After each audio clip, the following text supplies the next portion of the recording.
if you're looking outside of Europe, particularly in the Middle East, in countries like Egypt, for example, that have a high tourism industry, where you have terrorist attacks in places like that, where the economic fundamentals are not strong, and then that's where you have a longer-term impact, where it does impact the economy. But largely in Europe, these type of events, I think, will have short-term impacts. The fundamentals are quite solid. Every week, it seems, we have a new terror attack around the world. Another major city, another nation, another place where people have been confident to gather, and now will rethink where they go and when they travel to various points on the planet, due in large part to their concern about safety and what could be lurking around the next corner. The current run of terrorists are certainly out to cause death and destruction, but they're smarter than ones from the past. They are also seeking to do damage to another facet of every society, one that could, if hit properly, destroy entire nations for generations.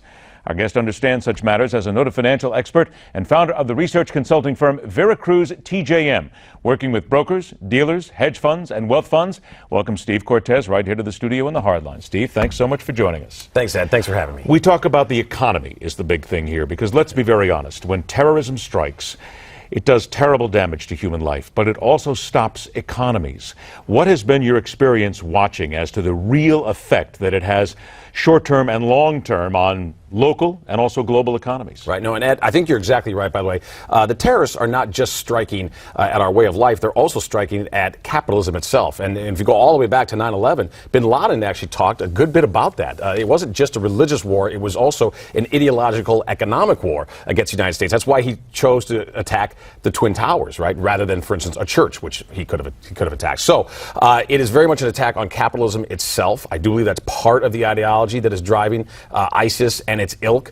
But thankfully, I think long term, does it have much economic impact? I don't believe it does. Near term, it can have dramatic impact, particularly when you talk about travel. So that can be very meaningful near term. And we certainly saw after the recent Brussels attacks, travel related stocks took a pretty big hit. The market as a whole, though, which I thought was telling, the market as a whole kind of yawned. I mean, not to make light of the human tragedy that went on over there, but economically, the stock market at least really kind of shrugged and said this isn't a big deal long term. Is that what happens? A lot of people will hammer down on big business and they'll talk about Wall Street, how evil it is. But let's look at it from that economic standpoint. Things are so well put together at this point that they're not bulletproof, but it won't hurt them. What about, though, the bounce back to the European markets? And then, of course, that then hits American markets. Are they as solid as we would be? No, I do not believe that, but I'm not sure that it's necessarily all terror related. But Europe has its own set of problems that are very distinct from America. And by the way, one of them being, though, which is related to this, America, one of the reasons that America is America and that we're as successful as we are,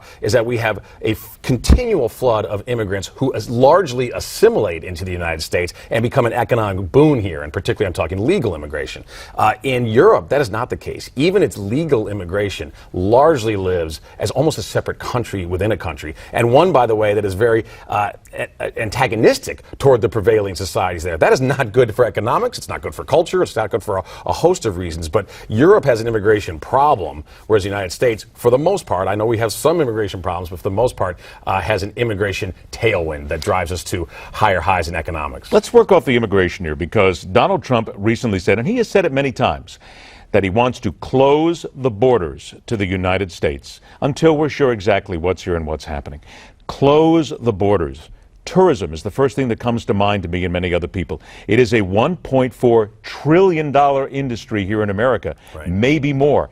If you close the borders, though, if you could do it, aren't you then talking about a trickle-down effect where small businesses are hurt, unemployment occurs, people lose their health insurance at this point? We are talking about closing the borders is one thing. Economically speaking, though, isn't that a potential disaster? Yeah, Ed, I think it is. Now, listen, there may be times when temporarily it makes sense. And by the way, the day of the attack, thankfully, nothing happened here, but sure, when Trump a couple of days, for it, maybe. Sure, I personally thought that did make sense. Yes. If I were commander-in-chief, I think on that day, perhaps the next day, yes, do everything we can to seal our borders. It's not easy to do, by the way, either, but do what you can within reason to seal the borders. But anything beyond an emergency measure, I think you're exactly right. The United States, thankfully, is a country that the entire world wants to come and visit, wants to come and spend money. It's magnificent for our economy. We're here in the state of Florida. I landed a couple days ago in Orlando, and I heard almost every language imaginable imaginable except for English, because the world wants to come and go to Disney, particularly for Easter weekend. So that's something we should be thankful for, and it's also something that largely drives American prosperity. So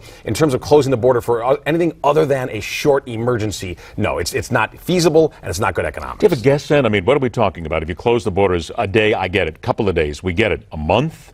Right. 6 months? When would we get to the point when our economy would really start to feel a bounce back and a hit that would take us some time to recover from? And, you know, we are so interconnected with the world, and we are such a tourism destination that I think it would only take a matter of weeks. Within weeks, we would start to feel very negative effects. But by the way, I do think this makes sense, and I'm a fan of Mr. Trump's. One thing I think makes sense is we need to stop visa waiver programs, particularly from dangerous countries. No one ever talks about H-1B. It goes right off the table. Yeah, and we don't need to seal the entire border, in my view, but do we want to have immigrants coming right now, particularly on visa waivers, from places like Syria, from places like Iraq, perhaps even Turkey? In my view, and I agree with Mr. Trump there, no, there's a big difference right now between, and again, this can also be temporary, but there's a big difference between taking someone who just came from Syria right now versus someone who just came from Japan.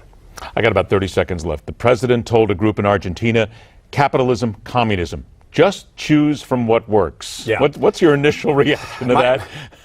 Moral equivalency, sadly, has been one of the hallmarks of this administration. I think it's disgusting. Sadly, and I think he was speaking to young people when he said yes, he was. Sadly, young people in the United States as well don't see a significant difference between communism and capitalism, largely because of our public education system. We need to fix that. And I'm so glad you said that out loud, because I hear people going, oh, it's not a big deal. Yes, it is. Right. And a lot of times it's the young people who don't understand it. Yeah. Steve, it's a pleasure. Thanks so much for coming and joining us. We appreciate that. All right, Stephen Cortes. Let us seek to lift some spirits for a change. We're heading for the weekend right now. Look, it's been a very difficult week in America and around the world. So we have to take the time right now to lift our spirits a little bit before we hit the weekend. How about doing it with horsepower to spare? Next on The Hardline.